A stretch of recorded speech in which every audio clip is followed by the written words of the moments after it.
નમસ્તે. વટ સાવિત્રી, વટ વૃક્ષની પૂજા અને સતી સાવિત્રી સત્યવાનની કથા. એક નાની વાર્તા. એક વર્ષમાં 12 પૂર્ણિમાઓ આવે અને હિન્દુ ધર્મમાં દરેક પૂર્ણિમાનું મહત્વ અલગ અલગ. જેમાં જ્યેષ્ઠ માસની પૂર્ણિમાનું વિશેષ મહત્વ છે. આ પૂર્ણિમાને વટ સાવિત્રી પૂર્ણિમા તરીકે ઓળખવામાં આવે છે, કારણ કે આ દિવસે વટ વૃક્ષની પૂજા અને સાવિત્રી સત્યવાનની કથા સાંભળવા કે વાંચવાની પરંપરા છે. સાવિત્રી એ ભારતીય સંસ્કૃતિમાં એક ઐતિહાસિક પાત્ર છે. સાવિત્રીનો અર્થ છે વેદ માતા ગાયત્રી અને સરસ્વતી.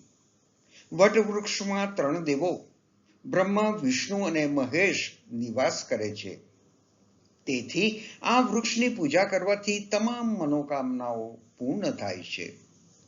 વિવાહિત સ્ત્રીઓ તેમના પતિના લાંબા આયુષ્ય માટે વ્રત રાખે છે, પૂજા કરે છે અને વટ વૃક્ષની પરિક્રમા કરે છે. ભદ્ર દેશના રાજા અશ્વપતિને કોઈ સંતાન ન હતું. સંતાન પ્રાપ્તિ માટે તેમણે તેમની પત્ની સાથે દેવી સાવિત્રીની પૂજા અને સાધના કરી. યોગ્ય સમયે દેવી સાવિત્રીની કૃપાથી રાણીએ એક ખૂબ જ સુંદર પુત્રીને જન્મ આપ્યો. તેનો જન્મ દેવી સાવિત્રીની કૃપાથી થયો હોવાથી આ છોકરીનું નામ સાવિત્રી રાખવામાં આવ્યું. છોકરી મોટી થઈ, પરણવા લાયક થઈ, પરંતુ સાવિત્રીના પિતા દુઃખી હતા, કારણ કે તેમને યોગ્ય વર મળતો ન હતો. તેથી પિતાએ સાવિત્રીને પોતાની રીતે પતિ શોધવા કહ્યું. સાવિત્રી વરની શોધમાં વનમાં ભટકવા લાગી. સાલ્વ દેશના રાજા ધ્રુમતસેન વનમાં રહેતા હતા, કારણ કે તેમનું રાજ્ય યુદ્ધમાં કોઈ રાજાએ જીત્યું હતું. તેમના પુત્ર સત્યવાનને સાવિત્રીએ તેના જીવનસાથી તરીકે પસંદ કર્યો. સાવિત્રી ઘરે પરત ફરી અને તેણે તેના માતા પિતાને તેની પસંદગી વિશે જણાવ્યું. તે જ સમયે દેવર્ષિ નારદ ત્યાં આવ્યા અને કહ્યું કે સત્યવાન સદાચારી, ધર્મનિષ્ઠ અને બળવાન છે, પરંતુ તે 1 વર્ષમાં મૃત્યુ પામશે. પિતા અશ્વપતિએ સાવિત્રીને સત્યવાન સાથે લગ્ન ન કરવા ઘણું સમજાવી, પરંતુ સાવિત્રી પોતાના નિર્ણય પર અડગ રહી. સાવિત્રી અને સત્યવાનના લગ્ન થયા. લગ્ન પછી સાવિત્રીએ તેના પિતાનો મહેલ છોડી તેના સાસુ, સસરા અને સત્યવાન સાથે જંગલમાં રહેવા લાગી. સાવિત્રીએ સાસરે પહોંચતાની સાથે જ સાસુ અને સસરાની સેવા કરવાનું શરૂ કર્યું. સાવિત્રીએ સત્યવાનના લાંબા આયુષ્ય માટે ઉપવાસ શરૂ કર્યા. એક દિવસ દરરોજની જેમ સત્યવાન જંગલમાં લાકડા કાપવા ગયો. સાવિત્રી પણ તેની સાથે ગઈ. જંગલમાં પહોંચ્યા પછી સત્યવાન લાકડા કાપવા ઝાડ પર ચડ્યો ત્યારે તેને સખત માથાનો દુખાવો થવા લાગ્યો. સત્યવાન પીડાથી પરેશાન થતા ઝાડ પરથી નીચે આવ્યો. સાવિત્રીએ પાસે આવેલા એક વડના વૃક્ષ નીચે તેને સુવાડી દીધો અને તેનું માથું પોતાના ખોળામાં લીધું. થોડી વારમાં યમરાજ ત્યાં આવ્યા અને સત્યવાનને પોતાની સાથે લઈ જવા લાગ્યા. સાવિત્રી પણ તેમની પાછળ જવા માંડી. યમરાજે સાવિત્રીને પરત ફરવા કહ્યું. યમરાજે કહ્યું, પત્ની પૃથ્વી સુધી જ પતિનો સાથ આપે છે, હવે તમે પાછા જાઓ. સાવિત્રીએ કહ્યું, મારા પતિ જે રસ્તે જશે તે જ રસ્તે હું પણ જઈશ.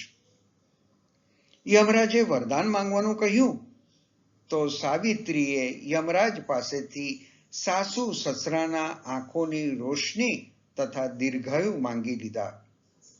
યમરાજ તથાસ્તુ કહીને ચાલવા માંડ્યા. સાવિત્રી ફરી યમરાજની પાછળ ચાલવા માંડી.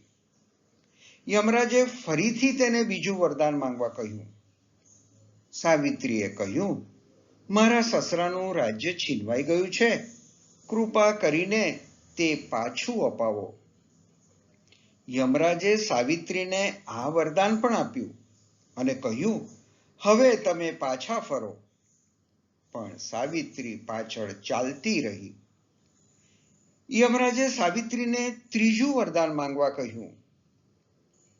સાવિત્રી બોલી, તમે જો મારા પર સાચે જ પ્રસન્ન હોય તો મને 100 પુત્રોની માં બનવાનું વરદાન આપો. યમરાજ તથાસ્તુ કહીને આગળ વધ્યા. સાવિત્રીએ ફરી તેમનો પીછો કર્યો. યમરાજે કહ્યું, મેં તને જોઈતું વરદાન આપી દીધું, હવે તમે પાછા ફરો. સાવિત્રીએ કહ્યું, તમે મને 100 પુત્રોની માં બનવાનું વરદાન તો આપ્યું, પણ શું પતિ વગર હું સંતાનને જન્મ આપી શકું? મને મારા પતિ મળશે ત્યારે જ તમારું વરદાન પૂરું થશે. આ સાંભળી યમરાજે સત્યવાનને પોતાની પાસેથી મુક્ત કરી દીધો. આવી રીતે પતિના પ્રાણ પરત મેળવીને તથા યમરાજનું અભિવાદન કરી સાવિત્રી તે જ વટવૃક્ષ નીચે આવી જ્યાં સત્યવાને પ્રાણ છોડ્યા હતા. સાવિત્રીએ વટવૃક્ષને પ્રણામ કરીને જેવી વડની પરિક્રમા પૂરી કરી તેવો જ સત્યવાન જીવતો થઈ ગયો.